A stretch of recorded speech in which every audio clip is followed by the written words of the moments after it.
Fala galera, tudo certo? Voltamos no canal para falar da derrota do Internacional na noite desta quarta-feira no Morumbi, em São Paulo, por 2-1 para o São Paulo na 37ª rodada do Campeonato Brasileiro de 2019.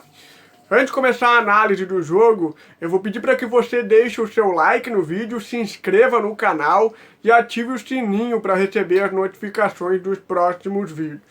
Voltando à análise do jogo, o Zé Ricardo na escalação optou pelo Nonato para dar uma dinâmica no meio campo e foi o que de melhor aconteceu no Inter no primeiro tempo, no lugar do Patrick, e optou por começar com o D'Alessandro no banco, com o Neilton como titular para tentar dar mais velocidade, dinâmica no meio campo, o que não aconteceu. O Inter que tomou o gol muito cedo, depois de um erro infantil do Guilherme Parede. Aliás, o Guilherme Parede, somado ao erro do Wendel no lance, que saiu o gol do Antony, o atacante do São Paulo, o erro do Parede na saída de bola, a defesa já exposta, aí o Cuesta teve que dar o bote no meio campo, abriu mais o sistema defensivo, e aí o Antony às costas do Cuesta, às costas também do Wendel, bateu na saída do Marcelo Lomba para fazer 1-0.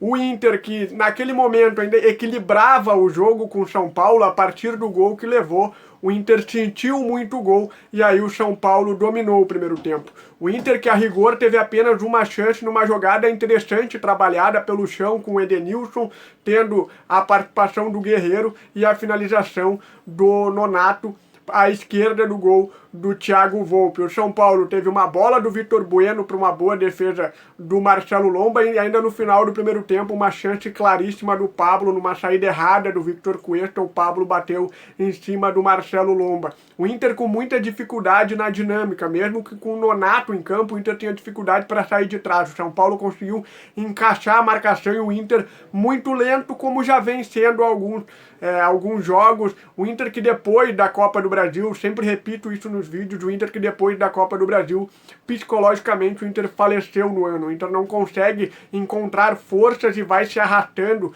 no Campeonato Brasileiro. No segundo tempo, o Inter, tendo que sair mais para o jogo, o Inter toma mais um contra-ataque e aí toma o segundo gol. Mais uma vez os problemas se repetiram. O Inter muito lento, o Inter é um time pesado, um time que toca muito para o lado, não tem passe vertical, e aí numa cobrança de falta, num contra-ataque, o Antony ganhou do Edenilson, passou de viagem pelo Edenilson e serviu o Vitor Bueno, que entrou e bateu na saída do Marcelo Lomba para fazer o 2-0. O Zé Ricardo, que voltou com o mesmo time no segundo tempo, e para mim aí é um erro do Zé Ricardo, ele já deveria ter alternado o time na volta do segundo tempo. O D'Alessandro poderia já ter entrado, não mudou tanto, mas dá uma qualidade no meio campo, isso aí é inegável. O D'Alessandro, mesmo que quase 40 anos, ele muda o ritmo do meio campo, tem um passe qualificado, e aí na jogada do D'Alessandro com o Guerreiro, finalização, o Thiago Volpi palmou, o Guilherme Parede, que não estava impedido, dessa vez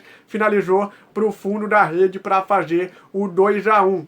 O Inter ainda buscou depois no jogo, mas é aquela coisa, o Inter que não consegue, consegue ter essa velocidade que é preciso no jogo. O Inter perdendo, o Inter não tem velocidade, não consegue se entregar na maneira que precisa para buscar os resultados. Mais uma partida muito abaixo do Inter. O Wendel, de novo, como eu falei desde o início, comprometendo. O Inter que foi criar uma chance no final do jogo com o Marcelo Lomba, para te ver o nível de atuação do Inter. O Inter teve 3 chances no jogo e uma delas foi do goleiro ao 49, quando precisou ir ao ataque. O São Paulo, por sua vez, muito perigoso nos contra-ataques. O Lomba precisou fazer boas defesas, o Pablo de cabeça tirando tinta da trave. Então o São Paulo sempre foi perigoso no jogo. O Inter muito pouco. Fez o gol na defesa, no rebote do Thiago Volpi, no mais, só a cabeçada do Marcelo Lomba, nada mais conseguiu levar perigo para o gol do Thiago Volpi. Mais uma derrota melancólica do Inter pela atuação muito ruim, que caiu muito depois da final, da perda da final da Copa do Brasil. Derrota essa que tira qualquer chance do Internacional conquistar uma vaga direta. Dependia só dele. Parece que o Inter no ano, quando depende dele, foi assim na Libertadores, foi assim na Copa do Brasil, em outras oportunidades no Campeonato Brasileiro também. O Inter, quando precisa dar uma resposta,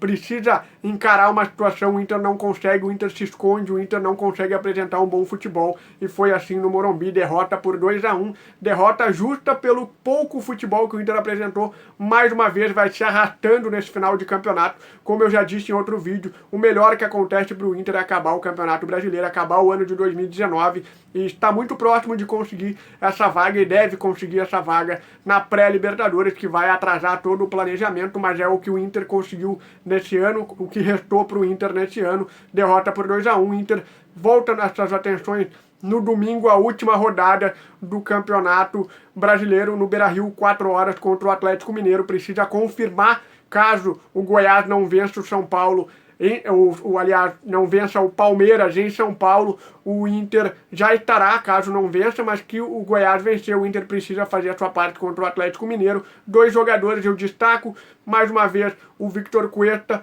e o Paulo Guerreiro são uma ilha nesse time do Internacional. Também tem o Lomba fazendo boas defesas, o Rodrigo Moledo, o D'Alessandro dando uma maior criatividade no meio campo, mas é muito pouco para esse Inter que termina um ano que poderia ter sido melhor, mas vai terminar, mesmo com essa vaga na pré-Libertadores, de forma melancólica. Valeu, rapaziada! Grande abraço!